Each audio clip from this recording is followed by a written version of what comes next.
Hello everyone. Today we talk about how to fix the app of Wattpad. We will go to settings.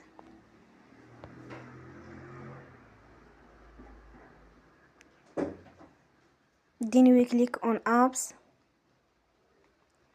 After that we will search the app Wattpad and you will click. Then we will on for stop.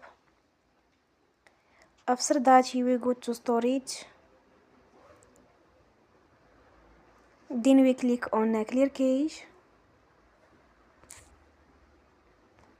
In the end, turn off your phone and you will recharge your phone again.